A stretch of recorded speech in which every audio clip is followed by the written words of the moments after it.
Hey everybody, it's Don's from the 1 of 32 podcast. Me and KP are very excited to start the Philadelphia Eagles 2026 season, which means we officially made it to season 3, episode 1 of the 1 of 32 podcast. Thank you everybody who supported us along the way. We're excited to bring new and exciting things to the podcast this year. I hope you enjoy this week's episode talking about the schedule release. Please like, subscribe, follow, keep commenting.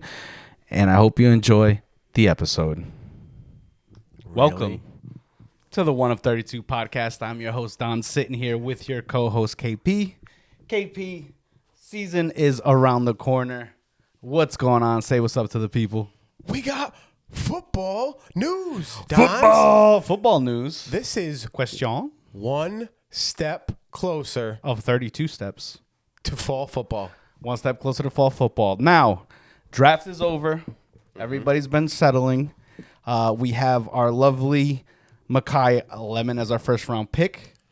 And Senor Lemon. And Chris, news out of camp is that Makai Lemon is going to be wearing number 9 for the first time since Nick Foles. Chris, how do you feel about Makai Lemon wearing number 9? Well, he had to call up and ask permission from Foles. Big Nicky. And of course, the gentleman that he is, he let him wear it. Now, do I like it? Not really, to be honest. Why don't you like number 9? I think it's reserved for an Eagles Hall of Famer, that's for sure. A guy who broke the barrier for us and pretty much started the reign of success we've had the last 8 to 10 years. True. So very true. If it were up to me, I mean, I know Nick's not going to say no, so I'm glad Makai Lemon has his number, but the shoes just got a little bit bigger to fill Don's with number 9. What about you? Especially with a man with such a little foot. I think it's cool that Nick Foles is graceful enough to be like, yeah, sure, use my number. You're number 1 wide receiver. You're supposed to make a big impact on the team. I do hear you as far as it being a little strange for a Super Bowl winning quarterback to pass it down to a rookie like that. But I don't know. Maybe Nick sees something special in him that maybe some of us aren't seeing. I'll give credit to Foles, too. Yeah. He's played with about 4 or 5 teams. He is loyal to the Eagles. Yeah, Obviously, he really is. He loves the Birds. Because he won the Super Bowl there, but still, he and has they a lot of drafted media. him. Yes. Yeah. He's always talking positively about the Birds. He is, dude. Stand up guy. So, yeah, I'm cool with Makai Lemon wearing number 9. I think it's going to be an interesting season for him. I think the 6'9" references are hilarious when it comes to Smitty and him together. Yes. Picturing them in the slot and one stacked outside. I think that's pretty cool. So, outside of that, too much. Sorry, I just drew a brain fart here. But there's reports out of camp about Makai Lemon saying that he's making a lot of the other players look slow and that the wide receiver group is kind of chasing behind him when it comes to, operating. Now, granted, we don't have folks like Smitty in the room right now. We don't have a lot of the veterans. It's mostly like first, second, third years and people that are on the practice squad coming into these practices. But from what I've seen, I don't know if you've seen the clips online of Makai Lemon running like square drills and cut drills, and man, that dude knows how to cut pretty sharply. So I'm actually excited to see what he can bring to the table. Now, moving on, Chris, I don't know if you heard the other news that's been circulating in the media, but one flight down south brings you to a place called Miami, and Kevin Patula, have you heard the reports on Kevin? Yeah.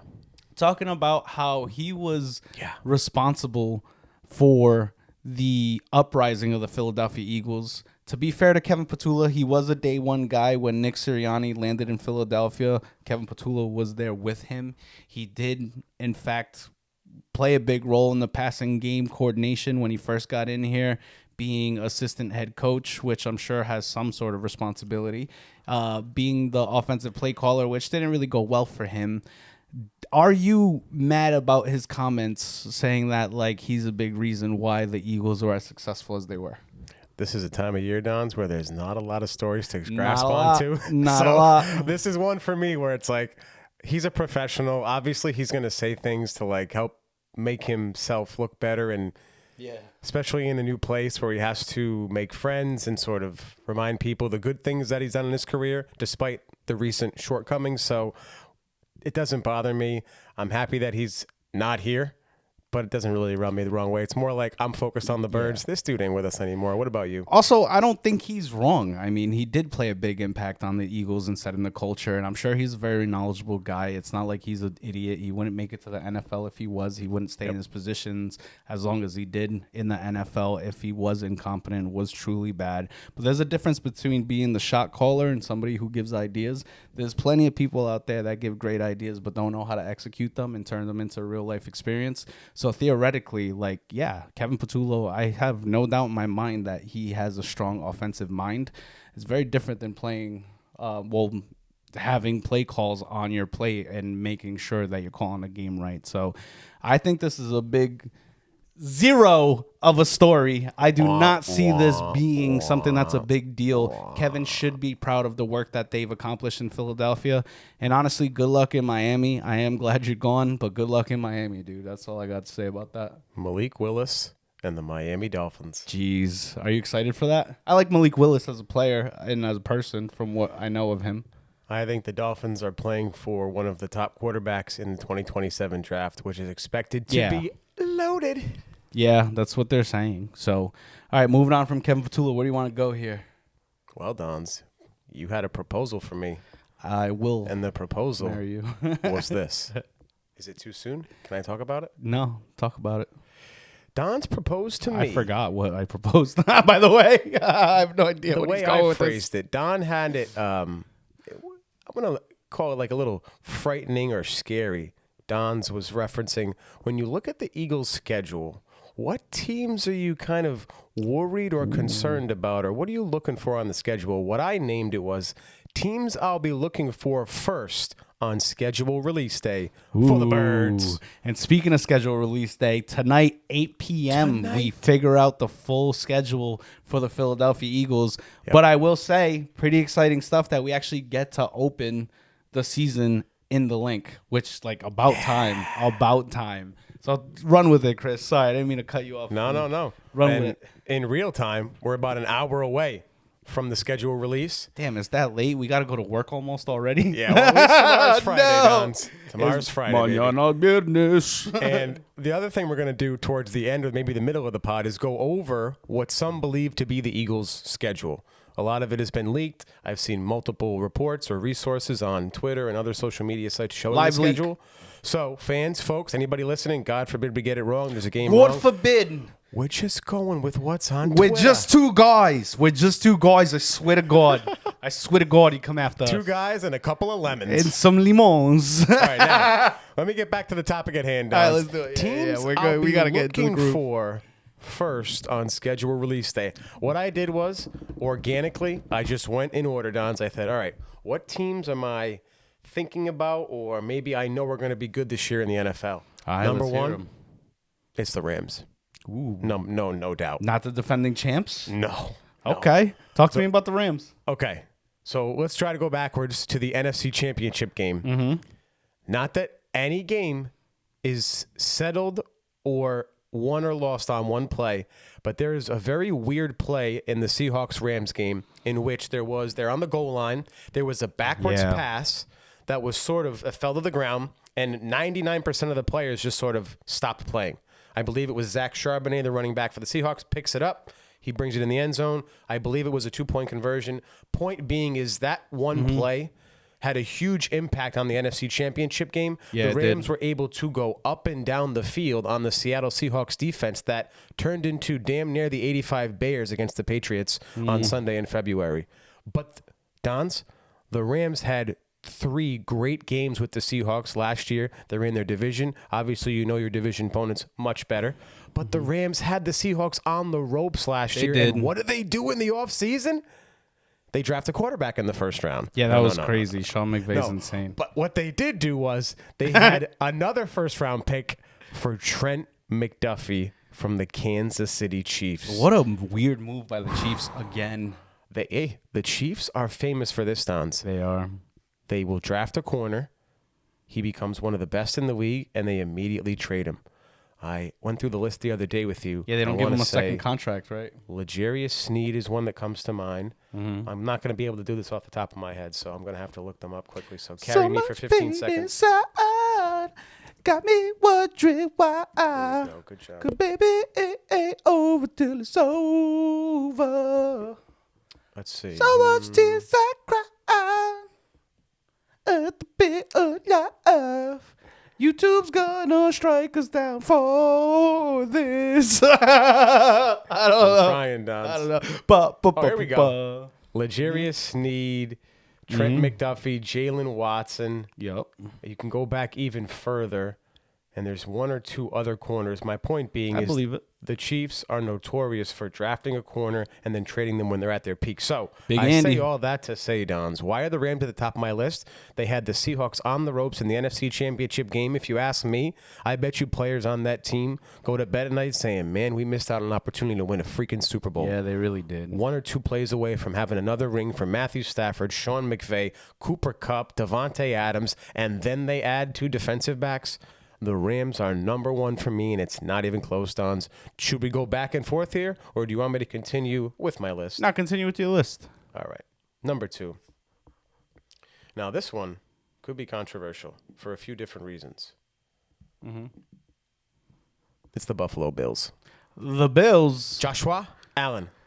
Yeah, I don't know, Dons. I mean, they're a great team. the last 2 years, New to coach, me, though. it felt like this is the year for Josh Allen. The Chiefs are out of it. That's what they always say. And I'm like, this is the year for him, and just something about it. So, Well, we are also the only team that Josh Allen hasn't beaten yet in the NFL. So there's always that weird statistic, like a couple years ago when like the Jets haven't beaten the Eagles in over 30 plus meetings or something, and then we ended up losing to Zach Wilson. Yeah. So there can be a little bit about that going on, but I do think the Buffalo Bills, whenever you have Josh Allen, you have a real shot, and there's no way that they're not going to be one of the powerhouses in the NFL. Kind of had a down year last year, but even like if you watch the games, the Bills weren't a bad team. Like overall, they just weren't the best team, and they kind of had a couple holes in their game, but they were competitive in most of their games this year. So, yeah, I'm with you. I think from the AFC side of things, the Bills are definitely a tough team.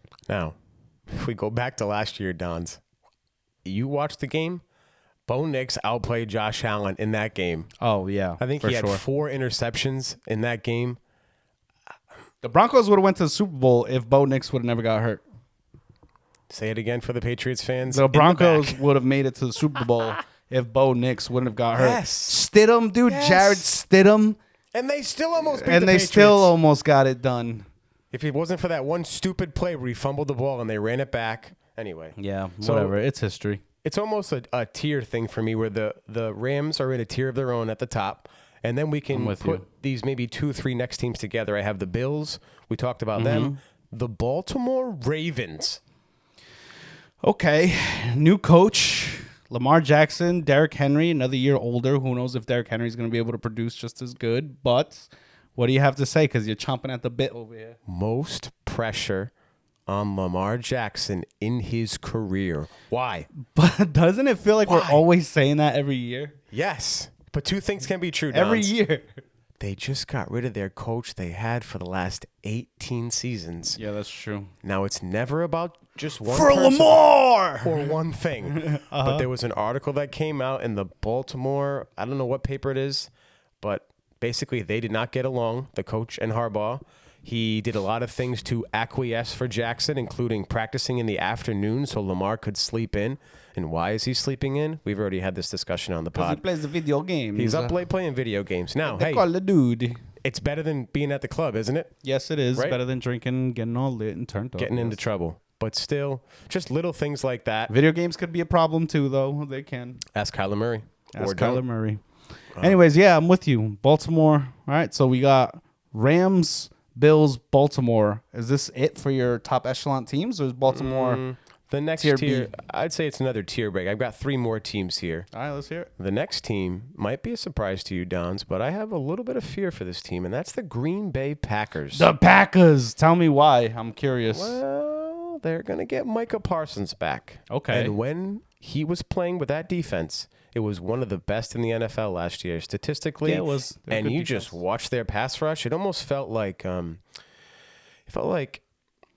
Parsons on the field gave every other defensive lineman better pass rushing ability, more speed, more juice. They just felt like a different lineup and defensive line altogether when he was on the field. The protection ends up going towards Michael Parsons, and the game plan becomes stop Michael Parsons. So everybody else gets freed up in there. So it makes sense that the Green Bay Packers defense surrounding players got worse as the season progressed without him. So yeah, that's not abnormal, right? They're going to get Tucker Kraft back. Josh Jacobs is still a stud. Jordan Love is an underrated quarterback, in my opinion. So Packers are definitely a team to be looking out for this year. Yeah, for sure. Next. Second to last, Dons. This is going to be a surprise to you. It's the San Francisco 49ers. The 49ers. Yes. I feel like they always give the Eagles fits, so I feel like that's... Oh, you mean like, in the playoffs last year? Yeah, true. But, I mean, let's face it. We were a pretty mediocre team last year. Let's try to do it together. Ready? Okay. Who were the 49ers missing last year and they beat us in the playoffs? Kittle, Ayuk, Bosa, Werner. Ayuk isn't even part of their team anymore. Ayuk, what the hell is Ayuk? I mean, how many Hall of Famers were they missing? I'm willing to bet Fred Werner is going to go to the Hall of Fame. Nick Bosa, same thing. Yeah. George Kittle, same thing. Trent Williams, I don't know if he played in the game. He's a Hall of Famer. I'm tired of seeing the Fred Warner ninja videos, bro. I get it. You're in shape, dude. You don't drink Diet Coke. I get it, bro. We know you can do flying kicks. I understand. Scale buildings and stuff. Imagine he's been just using AI to AI himself in all these videos. He's capable. So Very. The 49ers not only have one of the greatest play callers in the last 25 years, and that's Kyle Shanahan. To me, is still an underrated coach despite having two of the biggest failures in Super Bowl history, 28-3. Yeah, still a good coach, though. And losing the 10-point lead to the Chiefs when it was Jimmy G. You know that name, Patriots fans. So Shanahan's a great play caller. They have a ton of talent. I don't know how you feel about Brock Purdy, but if it's a thumbs up or a thumbs down, thumbs up. He's a thumbs up. It's a thumbs up, yeah. He's probably not top 10 quarterback, but he's definitely up there in the league. I'd say he's very comparable to Jalen Hurts as far as what he brings to the table for the 49ers, as far as bringing a winning culture. It seems like he's a quarterback that knows how to execute and get the most out of most of his players. So I'm not going to doubt Brock Purdy until he has a bad season, because the only thing that's been his issue is injury, right? So he needs to be able to stay on the field, which is very important skill to have. We say that on the pod all the time, availability is the best ability. Yes, we do. I know we're not making that up. That's not a saying that we created, but it's true. It's definitely true. So, yeah, I'm with you. The 49ers, do you got more teams or can I? One more. Okay, let's hear it. Last one, Downs. You know them as the Kansas City Chiefs. The Chiefs. These guys right here. Yes. Yeah, they concern me. They're always it's like they're a good team, good organization. It's just somebody you always have to be looking out for, Dons. When you have the best quarterback in the league, you always have to worry about him. Yeah, and probably the second best quarterback of all time, and he's still got close to 8 to 10 years to go. So yes, Mahomes, Andy Reid, Kelsey, Rashee Rice, Xavier Worthy. I have a question for you.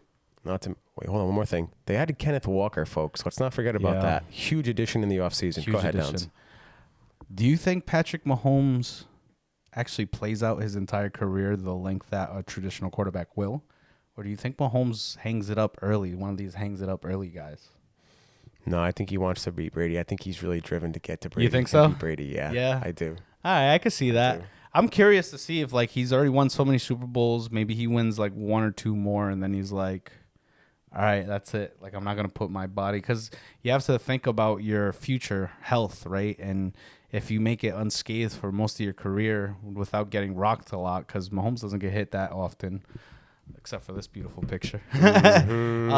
What's more important to people, and which we don't know, we're not professional athletes, but is your health more important than chasing the glory and kind of glory you already have? That's what I wonder about Mahomes, if he's going to be the guy that's going to play forever, or if he's going to be the guy that kind of ducks out a little bit prematurely with a year or three in his belt still, The other common question or thing asked about Mahomes is how is he going to take care of his body the second half of his career compared to Tom Brady? Mm-hmm. He doesn't seem like a guy. Avocado ice cream? Yeah. Doesn't seem like that kind of guy. Well, seems like he likes to drink Miller Lite. To be fair, he's probably always eating like flies and bugs and stuff. Just because he's a frog, right? I love it, Don. And bugs have good protein, so I love it. Who knows? Maybe he does stay. We were doing the Brady talk and comparing him. Coincidentally, Mahomes injures his ACL in season 9. Tom Brady also injured his ACL and missed the season in year 9. It's what they're putting in the water. It's making frogs. So anyway, it's turning the frogs. Recent reports are Mahomes is ahead of schedule. He's expected to be ready to go. I believe it's Monday night against the Broncos. Not confirmed, but he's actually ready to go, Dons. If he plays week 1, who knows what the Chiefs are capable of. They're going to run the ball more this year. Their offensive line is improved. We know Spagnuolo's going to coach up the defense, so look out. Yeah, I'm with you. A couple teams that I feel like you didn't have on there is a divisional opponent of the Dallas Cowboys. I feel like they didn't decrease, right? Did the Cowboys get worse this offseason? No, they didn't. And they're always a hair away of being that team that can dominate.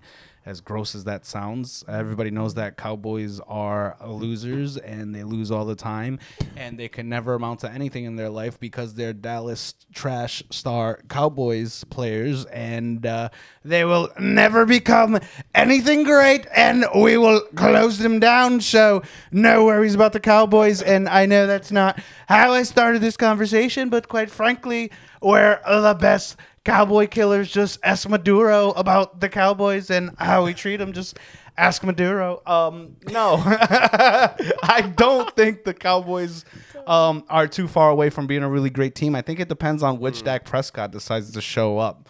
And that's a big question mark here. I'm actually surprised they haven't tried doing something at the quarterback position yet, with Jerry Jones being as aggressive as he is. Only reports here and there. So the Cowboys are one of the teams that I'm worried about on our schedule.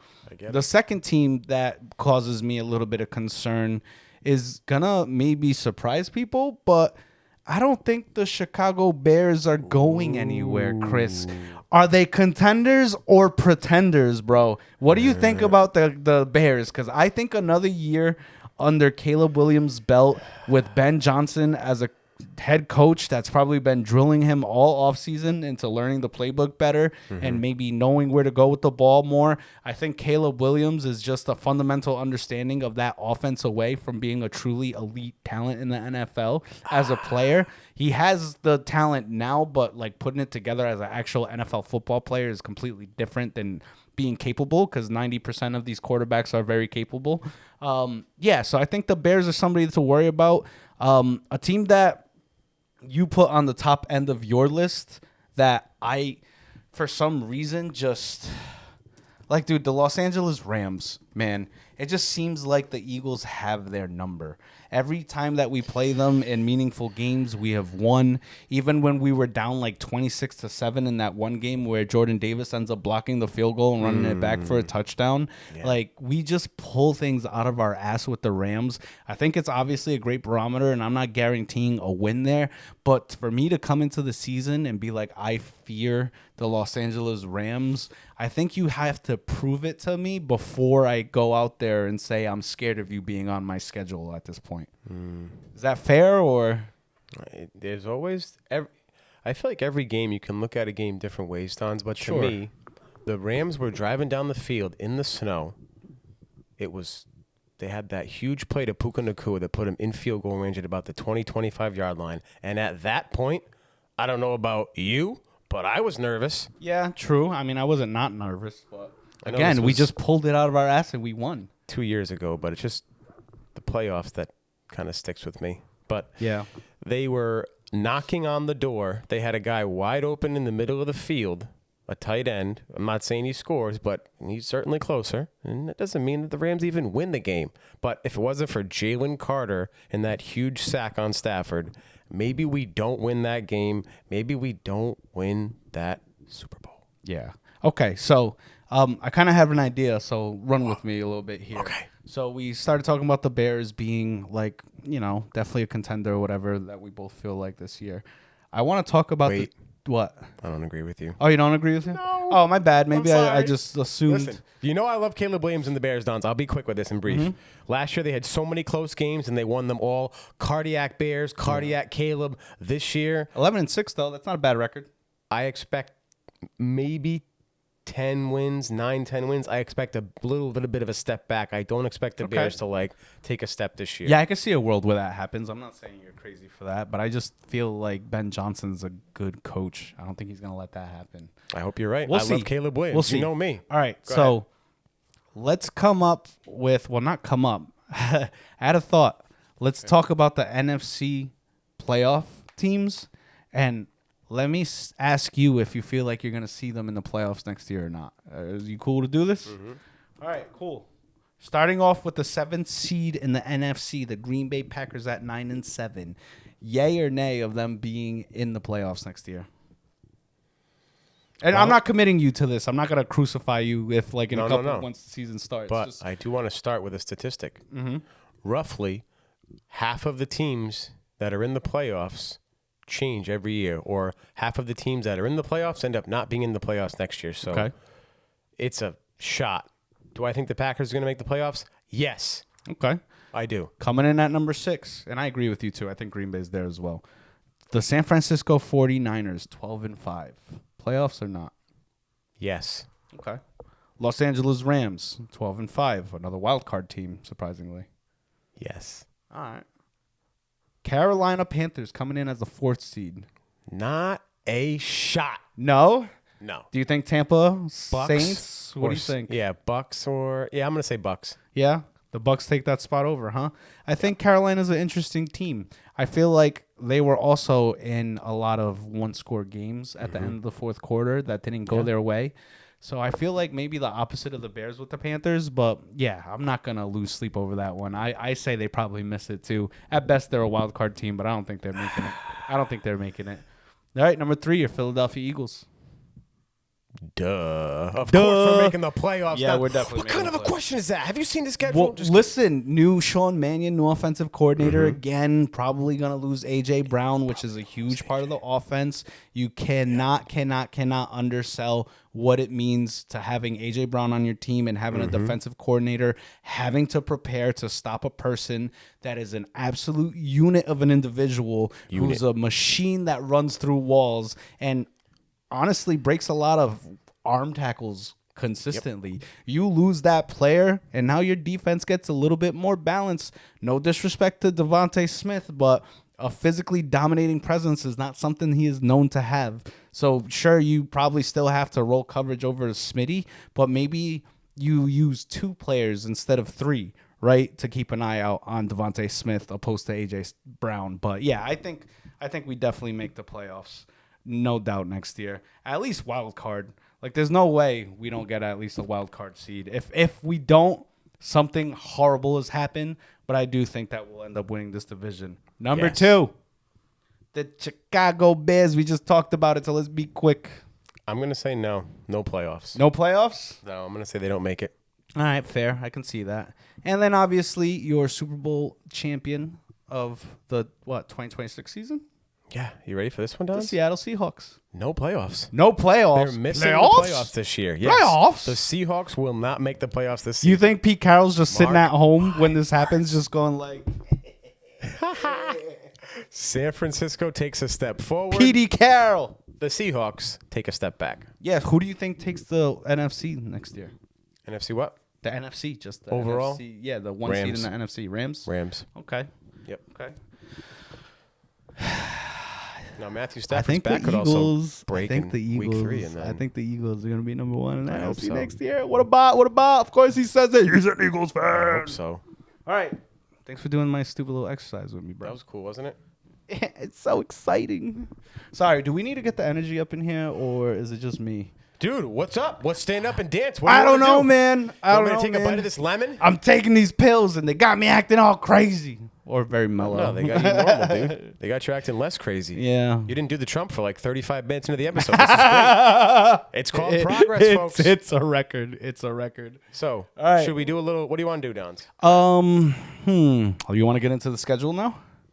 Well, I have a note or two about last season and maybe some things we could talk about with last season So let's hit it, player. before we maybe get into the schedule specifically. So, a couple of things I took notes on that stood out last year to me that I expect to be different for the Eagles this year.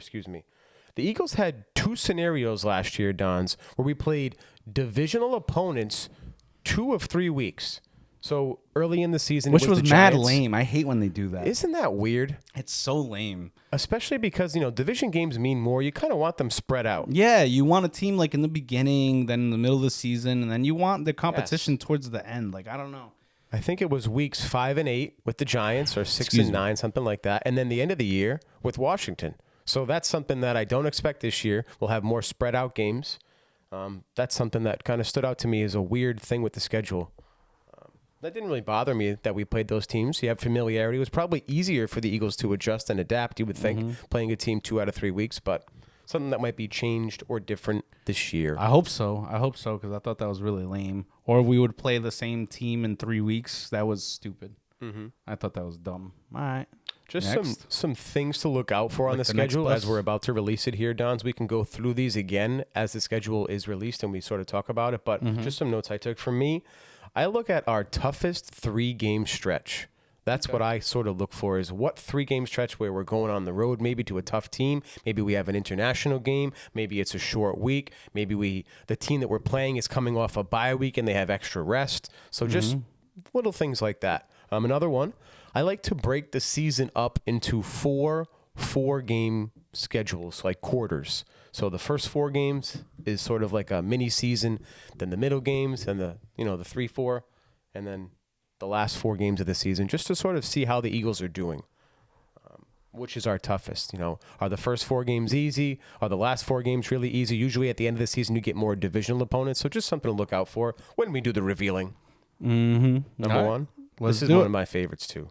How many primetime or standalone games do we have, Dons?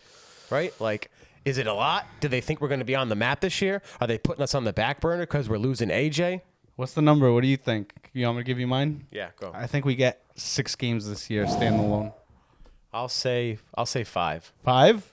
Yeah, I'll say 5. Price is righted me, you son of a bitch. It could be 7, dude. How many, how difficult is our schedule overall? I don't know how we could judge that, but just maybe the opponents, maybe when we're playing them. I would assume the beginning of the season, your team is not fresh, takes some time to get ready and get into things. Yeah, everybody has been saying for the last few years that like the first 3 weeks of the regular season is their preseason. So yeah, you don't like that? No, it's true. Like most teams are treating it like that. They don't play their players in the preseason. It's just by week 6 or 8, they're know who they are for the most part. I feel and it takes a lot longer. I feel like before it used to be week 4, teams were already fully operational and ready to go. Yes. So I don't know if it's a good or a bad thing. Yeah. I like that there's only 3 preseason games. I think that's pretty cool. I'm all for that. I think in the next 5 years or so, we're going to get to 18 games. You think so? Yeah. I actually think there's value in having the younger players play in the preseason. It's feeder system, right? You want to make sure that you get your blue chip guys in the NFL as well. I think the preseason is something that keeps those good players that aren't stars alive in the NFL. So I hope they don't shorten the preseason too much. I think maybe 2 games at least, but I do like the 3. Do the Birds get an international game, Dons? All right, so this is me cheating because I already know this one. Everybody cheats, bro. Look it up. Look it up. Go to a parking lot. Look around. Everybody's cheating. Damn it. Yeah, definitely. Okay. But to be fair to me, they've been saying since the end of the season that we're going to be playing in London or Germany. But I think it's London. Probably against the Jaguars. Anyway. Last one before we reveal the schedule or look at what we believe to be the schedule is really important if you ask me, Dons. When is our bye week?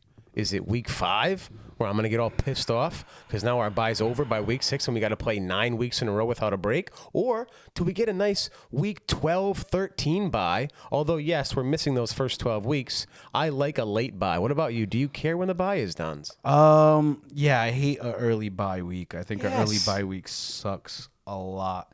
And honestly, I like being that middle of the road type of guy when it comes to the bye week. I think being on the other half of the schedule, what is there, 17 games? So being like week 7, week 8 being the bye week, I think would be like 7 to 9, 6, 6, 7, 6, 7. 6, 7. Probably like from week 7 to 9, I think would be the ideal bye week for me. Because it helps you correct and get on track if you need it. And if you're doing well, you kind of go into the second half of the season with confidence with a break. And I think that's nice too. So, yeah, probably week 7 through 9 would be my like hope that we get this year. Do you know when it's going to be yet? No, well, I just put the schedule in front of us so we could look at it. Ooh, let's go. Should we do it together? Let's do it. Do you want to read them off? You want me to read them off? You do it, Dons. You're college educated. All right. The 2026 Philadelphia Eagles scheduled. You heard it here first. We're the first to have it. It is 7:25, and this is the schedule. Best schedule ever. Okay. Yeah, buddy. Week 1, we start off in Lincoln Financial Field versus Washington. Week 2, at Tennessee. Week 3, at Chicago. Week 4, versus Los Angeles Rams at home. We got week 5 in London. Jacksonville Jaguars, kind of a away game for both teams, so it's kind of dumb. Week 6 versus Carolina at home. Our first Dallas game. I do not like that we have on Monday Night Football at home. I would much rather have the second game at home against Dallas. Wow. But I believe that's going to be Thanksgiving, right? The second game is at Dallas on Thanksgiving. Yep. Oh, so that's the second game? Yeah. All right, yeah. Oh Week 8 at Washington. Wow. Week 9, home versus the Giants. Week 10, bye week. 6-7, bro. Thank God. Week 11, the Pittsburgh Steelers. Week 12, at Dallas, Thanksgiving. Spreading the Turducken. We got week 13 versus Indianapolis at home. At Arizona, week 14. Week 15, home versus Seattle on a Saturday. Ooh, I love Saturday football. Do you? Yeah. At this it's point gonna in the be season, what? at the end of the year, Amazon Prime, probably. Yeah. Please sponsor us. Yes, please. Week 16 at home, Thursday Night Football versus Houston. Week 17 at the 49ers. Travel time. Is that going to be a game that's going to call the conference lead? That's a big question. It could be.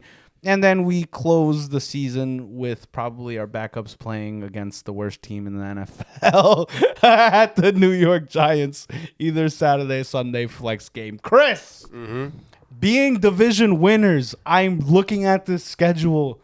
Does not look hard to me. No. Does it to you? No. All right. I'm amped up right now. Let's do a game. Let's do a game real quick. We're not going to do the game, are we? Yeah, we're going to do a game real quick. We're going to do a game real quick. All right, so I don't want you to think about what you want the Eagles record to be. I want you to take these games individually based off of the opponent that we have in front of us. Yes. Win-loss predictions. Week 1 versus the Washington Commanders at home. Win-loss. Win. I have them at a win as well. Week 2 at Tennessee. Win. Easy win. Easy win. Week 3 at the Chicago Bears. Loss. Okay. Wait, can you keep track of this? You already got it? Yes. All right, hold on. Pause on the game real quick, player. Get a little notebook going. All right. So we have week 1 win. Okay. So we have win-win-loss on you, right? Mm-hmm. All right. Versus the Rams at home. That's a loss. Okay. Versus Jacksonville in London. Win. Versus the Carolina at home. Win. Dallas at home. Win. Washington at Washington. Loss. Versus Giants at home. Win. Then bye week. Then we got versus Pittsburgh at home. Win. At Dallas, Thanksgiving. Loss. At home versus Indy. Win. At Arizona. Win. Versus Seattle at home. Win. Versus Houston at home. Win. At San Francisco. Loss. And then at the Giants last. Win. All right, cool. All right, before you count them, don't count them yet. Let me go through mine. Okay. All right. So for me, week 1 versus Washington, I got a win against Washington, a win against Tennessee, a win against Chicago, a win against the Rams, a loss at Jacksonville, a win at Carolina, a win at Dallas, a win at Washington. We're going to be feeling ourselves. We're going to get a loss at the Giants. We're going to get a win versus Pittsburgh, a win on Thanksgiving versus Dallas, a win on Indianapolis, a win at Arizona, a win at Seattle, a win at Houston, a loss versus the Niners, and a win to finish the season versus the Giants. Chris, what are the numbers looking like? You got 3 losses, Dons. Only 3. Only 3 losses? Only 3 losses. So what does that make us? 14-3? Yeah. 14-3 Philadelphia Eagles, bro? I have 5 losses. You do? Yeah. Okay, so what are you? You're 12-6? 12 and... No, 12-5. 12-5. 12-5. Jesus. I also have back-to-back losses. Now, I don't think I have the Eagles going 14-3 next year, but just looking at our opponents, like even the losses that I said, I felt like were kind of like just a gut feeling ticky-tack type behavior. Just looking at our schedule, Dons, I love the schedule. I'm not mad about it at all. No. I will say this. I think we're a 12-14 win team this season with this schedule. Yes, the first half to me is a lot easier than the second half. Uh-huh. And the second half is when we're going to do a lot of traveling. Let me just read you some of this back and forth where we're going to be playing. Can't pick up the ball. At Dallas, home Indy, travel to Arizona, come home to play the Seahawks, again home Houston. Short week. Then we travel to San Francisco, then come back across the country to play the Giants. So think about the travel. Philadelphia to San Francisco, then San Francisco all the way back to New York. That's 2 cross-country flights back-to-back weeks at the end of the season. Talk about testing the birds. But the New York game is different, though, because you take a bus up to the game, so you're not getting jet-lagged or anything like that. Like, I feel like it'll be okay. Dons, and maybe they fly the night of the game. Yes, but remember we were talking about this the other night on the phone? Yeah. Maybe. I can see in my head right now, Eagles fans, the rain is Jackson gone. Dart and Cam Scatterbo with their shirts off celebrating after a victory against the Eagles on Thursday Night Football, was it? With their shirts off, flexing in front of the camera. I'm still mad about that. Yeah. No, they're gonna have a sophomore slump. The new coach, they're not gonna play that well. The Giants could give us a problem this Harbaugh year. loses honestly. all the time. Yeah, right. I think like having Harbaugh gives you 3 wins automatically because he's a good coach. But I have the Giants going like 6-7 wins at most this year.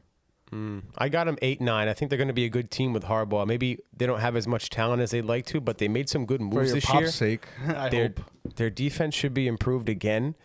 And I think Dart, if he can slide and not get himself out of the blue tent, they could have some success with Neighbors offensive back. line, though, is still a problem. Neighbors. Now, you want to find the division games in the schedule? I know we talked about how last year they had 2 scenarios where they played divisional teams 2 of 3 weeks, so it looks to be more spread out this year. Washington, Except week the middle 1. of the season, because week 7, 8, and 9 would be Dallas, Washington, Giants.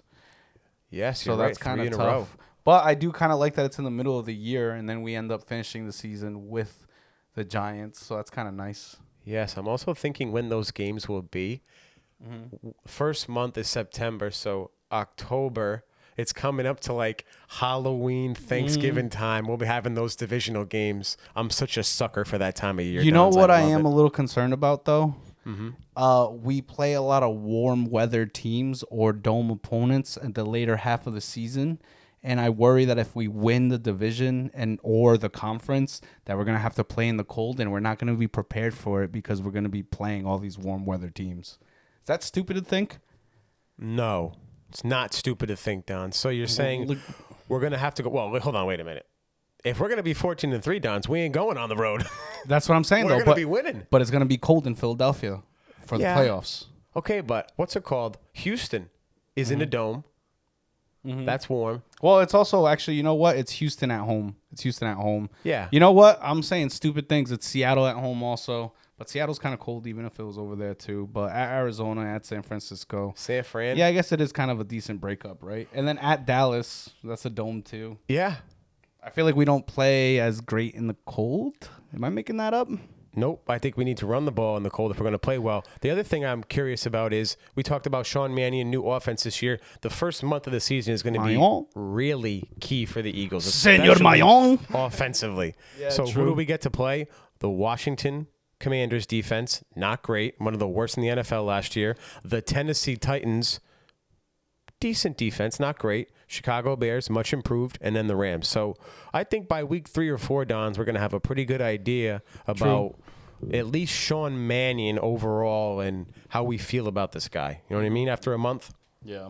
Now, also, I could say, well, we didn't play any really great defenses the first month other than the Rams, so let's give this guy another month if he's not doing well or the offense isn't But the playing well. NFL's so year to year, you never know which defense is going to take like a huge step forward. But turnovers are so fickle. honestly, none of these defenses like terrify me. Even the Rams, like the Rams can get after it and pin you back if they have a lead. But like if you control the narrative of the game, they can't just attack the quarterback. Like they're not a great run stopping team.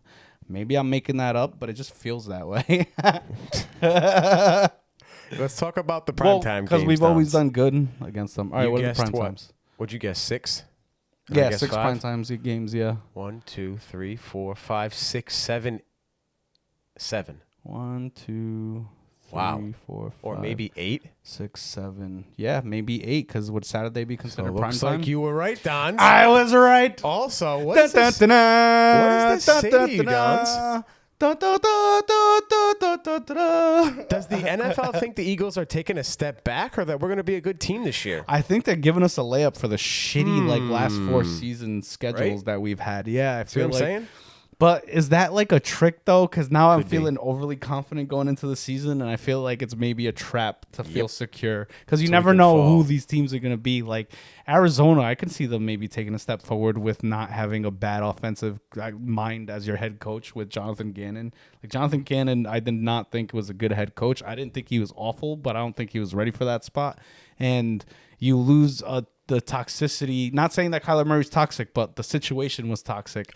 Take that out of the building. He's toxic. Right? And now you have a team moving towards a goal that had kind of decent play last year. Lost a lot of games, but they were decent, you know? Brissett. Yeah, I don't believe in Brissett. I think he's the type of guy that goes in as a backup and plays great, but when you have to rely on him for a week over week, They did draft mediocre a rookie player. in the 3rd round. Carson Beck from Georgia. They did. Excuse me, from Miami. Had 2 of his cars stolen last year before his college season. Poor guy. That Lamborghini and a Mercedes-Benz. That's what he gets for having both of those. Dumb purchase. Let's see, what else? Good for you, we talked about that. We talked about the bye. Right? It's later in the season. That's a good thing. Bye. Never gonna be on YouTube. They're gonna strike us because I can't stop singing. Gonna take us down because Don is dumb and he's a dumb idiot. Ending the season, back-to-back road games, which means the game at home against Seattle will be the Eagles' last home game. Then they'll have to go on the road for a little while. Against Houston on Thursday. So we'll be going on the road for a couple weeks, which I don't like, but we do play better on the road. Don't you feel like that? Yeah, I do feel like that. Isn't I that feel weird? like it's a toss-up when we play at home. Like it's a 50-50 split if we're going to win or not. Yeah, I've been feeling like that over the last couple of years too. Maybe Jalen just likes disappointing the other team's fans a little bit too much. So of the teams that I had been looking for on my schedule, we do play the Rams. We do not play the Bills. We do not play the Ravens. We do play the Packers. We do play the 49ers. And we don't play the Chiefs. So I think I got half of them, huh? No, we don't Rams. play the Packers. We don't? Mm-mm. Oh, excuse me then. We don't play the Packers according to this schedule. Wow. We'll see in That's half true, an hour. folks. Let's cover our asses, right? Yeah. This might not even be the real schedule, guys. Yeah, but it's just fun, dude. We're doing it for fun. So Yes, of course yeah, I it's think fun. it's crazy that I have them 14-3, but go Birds! Yeah, I love it. Go Birds! I Like was the trying to Best be Buy realistic. guy. Shout out Best Buy. Go Birds! Go Birds! Go Birds! All right. Let's break this up a little bit with this just in with Don's because I had a thought process. I was watching a couple of soccer videos online. Whoa. People always say, oh, what a wholesome moment. What a wholesome moment. But, bro, look at me. Look at me. Kids that run onto the field to go run and take pictures with their favorite stars. And I get it, dude. I get it. But talk about a painting of what society has become, of having such a lack, and this is crazy coming from me, of impulse control, bro. Whoa. Having these kids run up to take a picture, I think is such a bad, like, look on just your family, bro. Let me tell you what I think it is. It's fatherless behavior. Running out into the field is fatherless behavior, bro. I feel like if you and I did that, I feel like Joe would be like, "Come on, Chris, we raised you better than that. What are you doing? Look, you're gonna make your mother cry. What are you doing, Chris?" I'd be getting a stern talking to, bro. My dad will beat the brakes off of me if I was that young going onto the field. And so this just in with Don's. It's fatherless behavior to run out to the field, to get a selfie, to think that you're that important, to ruin the moment for everybody else, to stop the flow of game, televise freaking money. I just think it's such crappy behavior. And you're a kid, I get it, but dude, what world is that okay to do? I just don't think it's okay. You agree with me? 100%. Yeah, I think that's so weird. So this just in with Don's is fatherless behavior to run out into the field and get a picture with your favorite soccer player or sports player. I think it's rude. You need impulse control, and you need to have some more decency. So that wraps in this just in with Don's, because I was going to go on a rant about promiscuous parking lots, but I figured we can save that for another day. I think you did that last episode. But you know what else it got me thinking of? Maybe we did. Got me thinking of, I thought you were going to say, players who bring their children to the podium after a loss, it's kind of like a shield. Like, oh, you can't ask me tough questions because my child's here. Yeah, sometimes, but also, like, reporters, suck it up, dude. This is what you get paid for. Make them answer the hard question with the child on their lap, and I guarantee you that'll start changing. I myself don't have that big of issue of it, because sometimes you take comfort in the things that you love, so I do understand it. But there's definitely been situations where strategically the PR team is like, oh yeah, take your kid up there. Yeah. But I don't have an issue with that. I really don't. Well, it's like if you're asking the guy about getting traded, and then the kid is hearing about it for the first time, and it's going to change his whole life, and he's going to move. It's kind of weird. Good clip it moment.